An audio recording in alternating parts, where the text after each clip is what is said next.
Hola, mi nombre es Fabricio Mejía Madrid y esta es mi colaboración semanal para Sin embargo, que se llama La Victoria. La primera presidenta de México fue electa por 35 millones de votantes. Claudia ganó en todos los grupos de edad, en todas las profesiones, en todos los niveles de ingreso y en todas las regiones del país. Su más cercana competidora, Xóchitl Gálvez, no ganó en ninguno. Obtuvo 17 millones de votos. En su pueblo natal, Tepatepec, Hidalgo, solo alcanzó el 17% de la votación, que en casi 76% le correspondió a Claudia Sheinbaum. Morena y aliados ganaron en 258 de 300 distritos, incluyendo 2 de 3 en Aguascalientes, que según Forbes era el único bastión que le quedaba al PRIAN. Pues ni eso. Se logró el plan C, es decir, tener las 3/4 partes del Congreso para reformar el Poder Judicial. Esto que parece tan solo un recuento de números y porcentajes entre una mayoría absoluta y una minoría raquítica es mucho más que eso. Es de nuevo, como en el 2018, un gigantesco consenso sobre el destino de la nación. No es una elección que pueda ser analizada, por tanto, como se hacía con las votaciones de la llamada alternancia entre el PRI y el PAN. Por eso los locutores de la televisión suenan tan desquiciados, porque están tratando de entender esta elección con los criterios de una época que se ha ido en un país que ya no existe más. Veamos un poco más de cerca esta dislocación. Cuando ganó Vicente Fox en el 2000, se habló de la transición democrática. Lo que quería decir es que había dos partidos, el PRI y el PAN, que compartían una esencia ideológica, el neoliberalismo y su implícita despolitización. Así, los partidos eran marcas que se ponían en un mercado electoral para que unos consumidores escogieran de entre ellos y votaran. Una vez electos, los funcionarios eran considerados empleados. No había pueblo, ni proyecto de nación, ni dirigentes, ni movimiento. El gobierno de Vicente Fox reveló hasta la caricatura esa idea de que la presidencia se trataba en realidad de una gerencia de una tienda que vendía contratos. El gabinete foxista fue escogido por una oficina de recursos humanos de FEMSA y una buena parte de sus funcionarios provenían de Coca-Cola, de unas fábricas de zapatos, distribuidoras de implementos agrícolas, el azúcar, además de una presencia pesada del hispanismo catolizante, a lo que llamamos el yunque. Ese gobierno acabó tratando de sacar a Andrés Manuel de la boleta electoral y luego cometió un fraude en 2006 para que no llegara a la presidencia. Pero esa transición, que tuvo que ser reforzada no por el voto popular, sino con un fraude electoral perpetrado a favor de Calderón por órdenes de Fox, hubiera significado que los intelectuales del apapacho dieran por terminado el país democrático. Pero no. Simplemente negaron el fraude argumentando que era más importante la estabilidad. Así nos sometieron a una guerra contra el crimen organizado que borrara con sangre la ilegitimidad de Felipe Calderón. Luego vino, por supuesto, Peña Nieto, que acabó comprando 5 millones de votos para ganar, producto de los sobornos que Odebrecht había entregado para comprarse una reforma energética a modo. Y los intelectuales de la tele siguieron hablando de normalidad democrática. Y para ellos, los de la tele, era lo normal. El voto popular no interesa, sino el arreglo entre los dos partidos y que estos se presenten sus productos al mercado para ver quién los compra. Así manejaron a Xóchitl Gálvez, como una mercancía que no sabías que necesitabas, pero que podía hacer todo lo que tú quisieras, aunque fuera contradictorio. La campaña de Xóchitl fue un infomercial que iba cambiando con cada nuevo auditorio. Incluso, la misma noche de la elección se declaró ganadora, horas después aceptó su apabullante derrota y finalmente se embarcó en una impugnación judicial. Es como si fuera una mercancía con distintas envolturas, pero al final llena de aire. Pero lo que muchos advertimos desde 2018 y que el 2 de junio de este año se presentó con toda su evidencia, es que existía un movimiento pacífico al que llamamos obradorismo, que tiene clara la dirección de lo que quiere que sea el país en las próximas décadas. Es un movimiento que desmonta el viejo régimen de partidos de la alternancia y utiliza su mayoría para dotar de poder de resolución a sus gobernantes. No hay marcas, ni mercado electoral, ni los gobernantes son sus empleados, sino sus representantes. En lugar de una marca, hay una ideología antineoliberal, de izquierda, antioligarquía y sobre todo contra la corrupción entre empresarios y gobernantes, que fue la cara más visible de la destrucción del Estado en México. No hay mercado electoral donde todo el mundo tiene sus propias demandas y expectativas y va escogiendo partidos como quien circula por el pasillo de los refrigeradores en un Walmart. No existe más ese mercado, ni las marcas, ni los infomerciales de por qué necesitas ese producto. Existe, en cambio, una mayoría contundente que tiene clara la dirección de las próximas décadas. Habrá un cambio de régimen sin la presencia del PRI, del PAN o del PRD. Es otra lógica la de esta transformación desde abajo, desde los excluidos de los asuntos públicos, para reformar la República. Desapareció la lógica del mercado electoral con sus productos milagro. Desaparecieron los empleados y surgieron los dirigentes, los liderazgos, los representantes populares. Dejaron de ser relevantes los intelectuales del apapacho, porque en vez de aportar explicaciones, se preguntan en vivo qué salió mal y pasan a insultar a 35 millones de votantes con sus teorías enrarecidas. Lo que existe desde 2018 es una idea compartida de lo social, es decir, de lo que quieres que le suceda a gente que nunca vas a conocer, como los beneficiarios del Tren Maya, que podrán transportar su miel ya sin abuso de las tarifas de los camiones, o a los millones de adultos mayores, los estudiantes, los discapacitados, que cada vez que pagas tus impuestos pueden ser socialmente reconocidos con una relevancia que no tuvieron en el neoliberalismo, que los consideró una carga.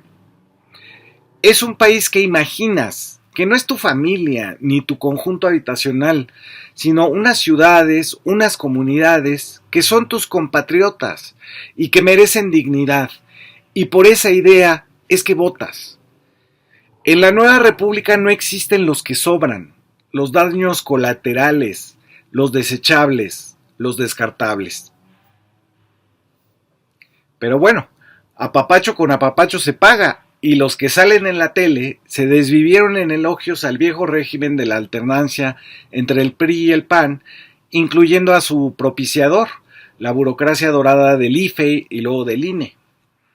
Ahora, al ver a una mayoría calificada, una presidenta legitimada por el 60% de los sufragios, un país completo, integrado en su decisión, clases sociales unidas en su elección y todas las generaciones vivas en el mismo sentido, los apapachados se han vuelto rabiosamente sonsos. Basta leer la propaganda digital de Unidos por México, la organización de Claudio X González que convoca a las mareas rosas. Dice: a partir de hoy ya no le daré propina al viene, ya no dejaré el 10% al mesero, ya no voy a darle a limpiaparabrisas, ya no voy a donar cuando haya un desastre natural o un terremoto, ya no le voy a dar 10 pesos al cerillo del súper aunque sea adulto mayor. ellos votaron por Morena, que les ayude Morena.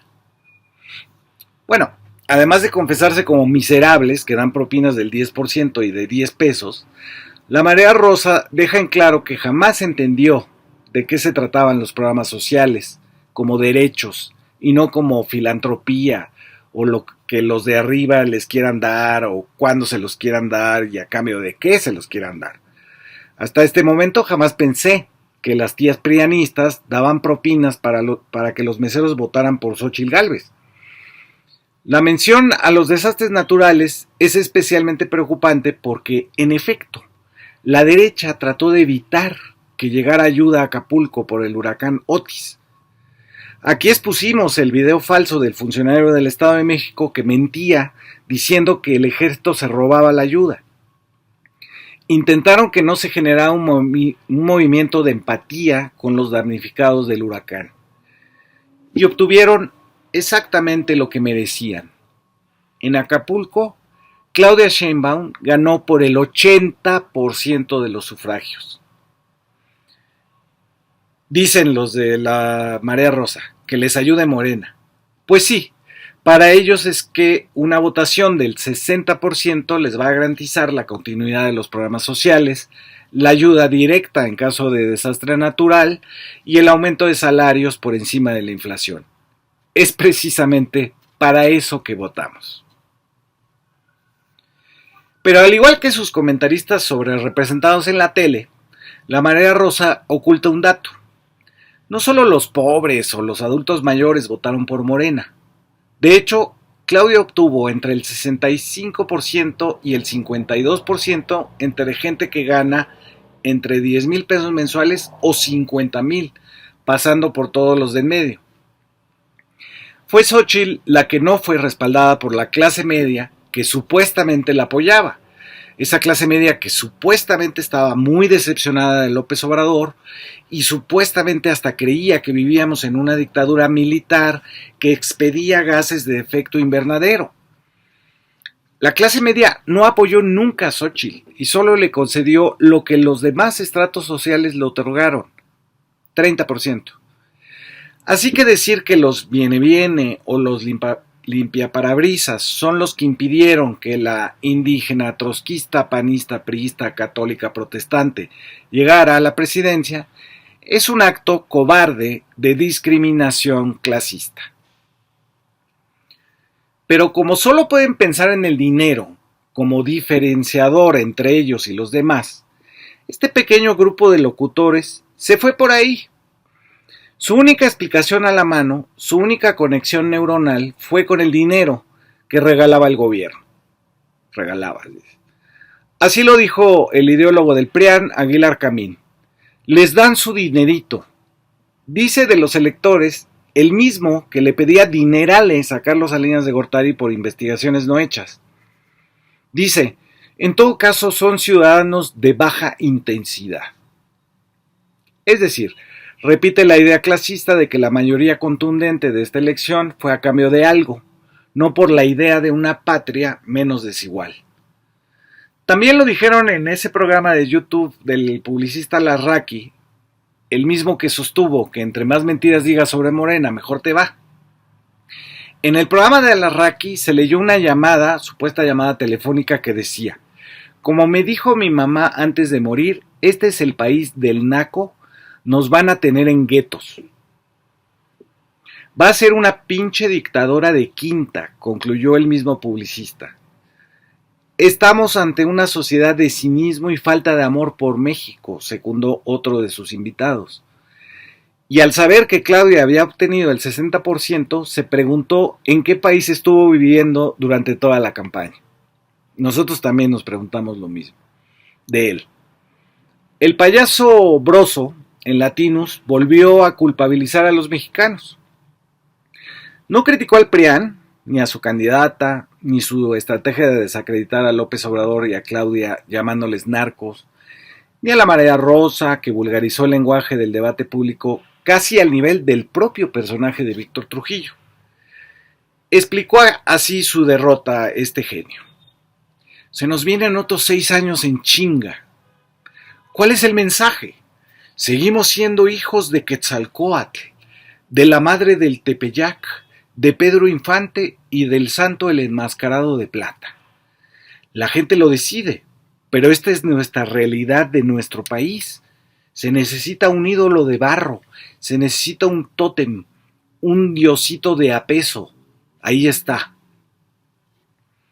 El payaso Broso le echa la culpa a las creencias en abstracto, porque como todos los locutores de la alternancia del PRIAN, creen que las elecciones no son asunto de esperanzas, de creer en algo y en alguien, de imaginar un destino común, sino solo ellos creen que los votos deberían de ser como quien compra un yogur en un anaquel del súper. Por eso les parece mal que la política sea también una esperanza, porque creen que es una fantasía, una ilusión, un cuento chino. No. En la nueva forma de la política del obradorismo, la esperanza guía las libertades. Solo la esperanza permite cultivar la vida. Lo demás es puro miedo que los locutores como él y Latinus trataron de infundirle a la gente. El miedo reduce la existencia de la gente simplemente a evitar que los maten. El miedo de la derecha es pura impotencia personal. La esperanza de la 4T es colectiva y es un poder, no es una ilusión. Por último, una señora que nunca he sabido cómo se llama, pero que aparece cotidianamente en Latinos, dijo: yo he insistido mucho en cómo rebotamos en ciertos círculos rojos ciertas cosas, y te acuerdas que te decía Jesús, se refiere a Silva Herzog Márquez de Reforma. No es obvio porque hay cosas que para nosotros, en el círculo en que nos desenvolvemos, son obvias. Pero en el día a día, cuando compras tortillas, hay cosas que no les afectan ni dimensionan. En el día a día la gente no está pensando en la Suprema Corte, sino en las tortillas. Así o más ciega lo que sucedió. Precisamente al votar una mayoría calificada, la gente estaba pensando en la Suprema Corte. Lo que ella quiere evitar a toda costa es pensar en el pueblo, como un sujeto político, capaz de pensar en el país, la república, el régimen. Para ella el pueblo son los que todo el tiempo piensan en tortillas, los que se dejan comprar con programas sociales o que hacen lo que el dirigente les dice que hagan. Esos políticos de la derecha que ni siquiera son conscientes de su clasismo, que logra borrar del lenguaje a toda una condición social mayoritaria del país y la reduce a un vacío. El pueblo para los neoliberales, si es algo, es una fantasía donde las personas se conforman con lo que les atribuyen y se autodefinen de la forma en que el poder les indica. Por eso hablan de gente conforme. Para ellos el pueblo no tiene forma de pensarse a sí mismo y por tanto no existe como sujeto político. Para los neoliberales solo existe como cartografía. Es el lugar de donde hay que escapar. Es también el lugar a donde la clase media no debe caer. Es el lugar donde está lo inamovible, los que no pueden pensarse a sí mismos, ni actuar por convicción, solo engañados. Ese lugar que, como dijo el payaso de Latinos, es de pura fe. Pero lo que ha demostrado este triunfo cultural, moral, político y electoral es que la esperanza está basada en las obras y decisiones de López Obrador, de su gabinete, del Congreso de la Unión y el movimiento de su conjunto, que funciona para indicar la dirección, vigilarla y exigirla. Nada de lo que fue la alternancia del PRIAN queda en este nuevo escenario. Es como hemos repetido desde 2018 un cambio de régimen por la vía pacífica, donde se ha ido transformando lo que entendemos por política, por moral pública y por la dirección del Estado. Los opinadores confunden mayoría y autoritarismo, que en realidad son dos cosas contrarias. Lo que indica una mayoría del 60% es un consenso social que abarca regiones, generaciones, géneros, ingresos, escolaridades y clases sociales. Cuando hay consenso, no hay necesidad de autoritarismo. Es la debilidad, la ilegitimidad de un gobierno la que lleva a la mano dura. El ejemplo es Felipe Calderón. El consenso tan contundente del país nos habla de un movimiento transformador, pero pacífico. La mayoría en un Congreso no es autoritarismo, es una necesidad. ¿Qué país funciona sin una mayoría en el Congreso? Lo que hay cuando no hay más que minorías grandes es parálisis legislativa o corrupción parlamentaria. La mayoría demanda resultados, resoluciones, al ritmo por lo menos de las de Andrés Manuel. Y por eso le otorga lo necesario a Claudia Sheinbaum. No es una ilusión o un toma y daca de dinerito, como dice Aguilar Camín. Es un momento de quiebre histórico entre el régimen del PRIAN, que se creía eterno, y una nueva mayoría que hace valer su peso para refundar ni más ni menos que la República. Muchas gracias por escuchar.